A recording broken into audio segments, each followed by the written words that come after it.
Hello, my name's Matthew. Welcome to the InfoWars. It's kind of weird we have to have a war for information, isn't it? But we've been brainwashed for so long. We've fallen asleep. Today, I'd like to go through the 10 planks of communism. You know, Chinese communism is different from Russian communism, different from American communism. We've been a communist country or at least have had communist inroads into the country for the last 100 years or so. They've been around for so long that people just don't recognize them anymore. So I thought I'd just go through those and hopefully wake everybody up a little bit. Plank number 1, abolition in land and application of rents of land to public purposes. Yeah, that's home ownership. Nobody in America owns their home. Control is ownership. You know what I'm saying? And the government controls your home. Anything you do to your house, you're going to get a permission from some kind of government authority to do. The government owns your home. And also this direct tax on your property. That's actually rent. Indirect tax, you're paying for services, more or less. But a direct tax, now you're paying rent. I mean, if you don't see it as rent, then stop paying it, you know, and see what happens. The county probably will come, they'll take your house away, they'll pay someone, or they'll find someone to pay the back rent, and then continuing rent. The only thing you really own in property anymore is the equity. Or for that matter, the debt. You can have all that you want. But anyway, plank number 1. Plank number 2, a heavy progressive or graduated income tax. Yes, the income tax is one of the planks of communism. Constitution says a couple times indirect or direct taxation by apportionment only. If you're paying that kind of a tax, you're paying more for services, you end up, you know what I'm saying? If you go to the restaurant and order a burger, everybody pays the same price, same service. So they figured they'd just take whatever debt government wanted to get rid of, divide it out amongst everybody equally, since everybody's supposed to use government equally. And everybody would pay the same thing. And that's as fair as it could get. Now we have a progressive income tax now.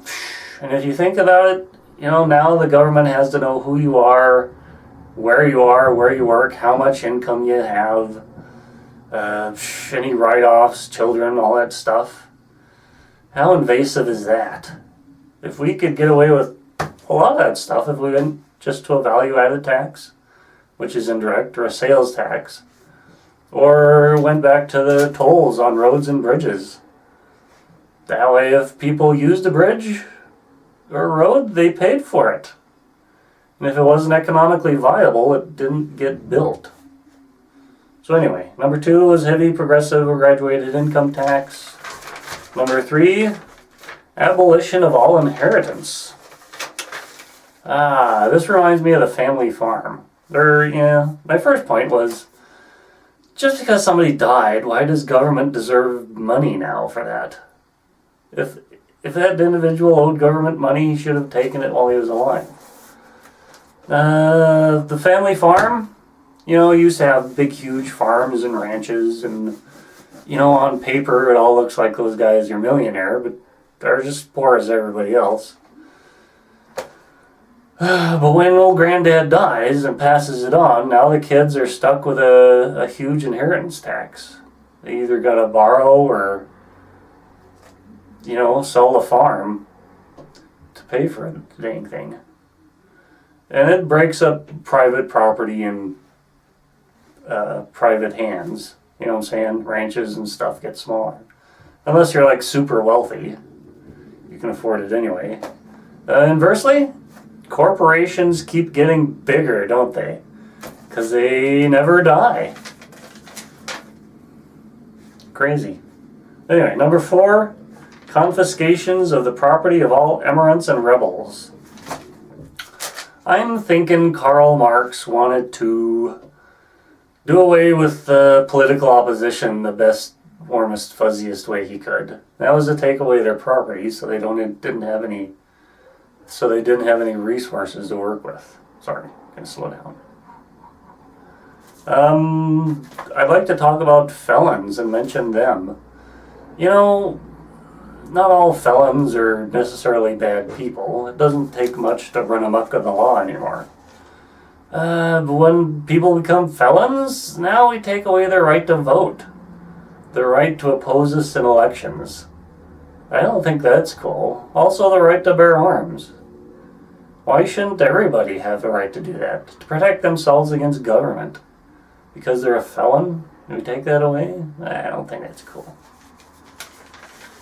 Number 4, confiscation of property of all immigrants and rebels. Number 5, centralization of credit in the hands of the state by means of a national bank with state capital and an exclusive monopoly. Yes, the Federal Reserve. Jeez, there I go doing that again. Yes, the Federal Reserve System. That one, I think, is fairly self-explanatory, the dangers of that. The fact that it exists. Number 6, centralization of the means of communication and transport in the hands of the state. Everything's permitted, isn't it? You got a license or whatever it is to run a radio station or a major newspaper. I don't know if the little newspapers do. They probably do. Government controls everything. We do have a controlled media in America. If there are any foreigners out there listening who kind of doubted that, you wonder why we're all idiots, it's because the media here is so controlled. Every news station is the same exact show with just a different talking head, covering the same stories in the same manner.